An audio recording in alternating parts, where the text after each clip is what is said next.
With this WMAR 2 News update, I'm Kelly Swoop. There is another problem for workers in Maryland who lost their jobs because of the pandemic. Many of these workers struggled for months just to get their benefits approved. Now some of them have had their benefits cut off again. WMAR 2 News' Mallory Safaste puts this story in focus and explains how these workers found out that there was a problem and the long wait times to get them working again. Because if it matters to you, it's a matter for Mallory. These people were checking out at the grocery store, filling up their cars with gas when their unemployment insurance debit cards were declined.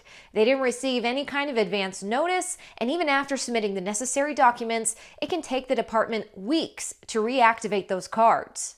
Robin Brown waited 26 weeks for her benefits. She finally started receiving them 3 weeks ago. Then they suddenly stopped. Did they give you any kind of advance warning before they froze your benefits? No, I was actually trying to use the card when it kept declining. Sean Bondroff was on his way to a job interview, and the same thing happened to him. I went to get gas, put my card in. It didn't work. I was like, that's kind of weird. He had to call the Department of Labor to learn he needed to provide proof of his identity. And they said, they're doing something new called proof of ID, where they want all the claimants, because there's so much fraud going on, I guess, to submit either driver's license, social security card, passport, things of that nature. I'm like, okay, great. Go ahead, I do that. He did it the next day. That was on March 27th. Weeks later, nothing's changed. I pretty much called every day, getting nowhere.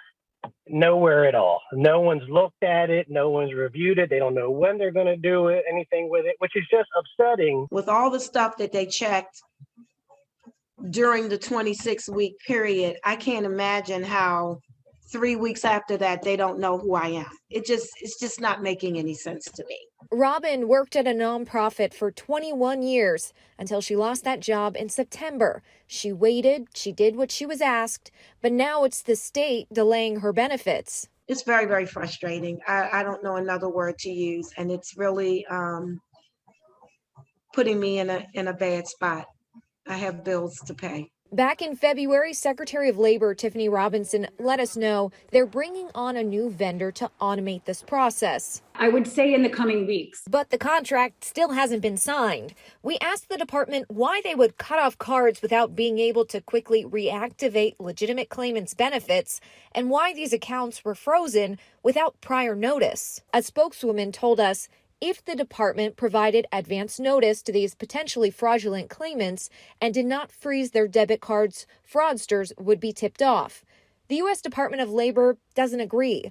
According to guidance issued last week, the state's first step after a question of ID arises is to notify the individual of the issue and that ID verification is required.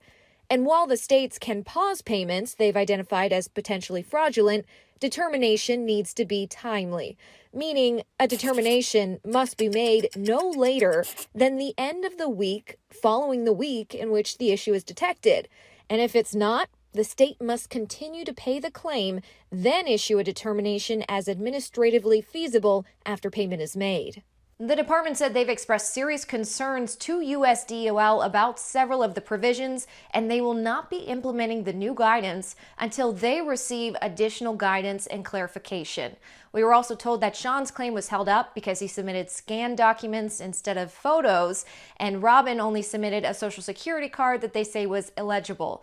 But the claimants say that once you submit, you can't resubmit those documents, and they only learned about these issues after we got involved.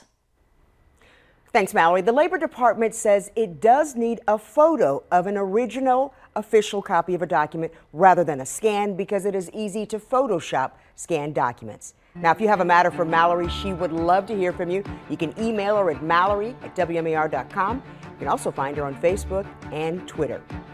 Stick with us online for updates on top stories and breaking news. Also for news and weather while you're on the go, download the WMAR2 News app in your app store.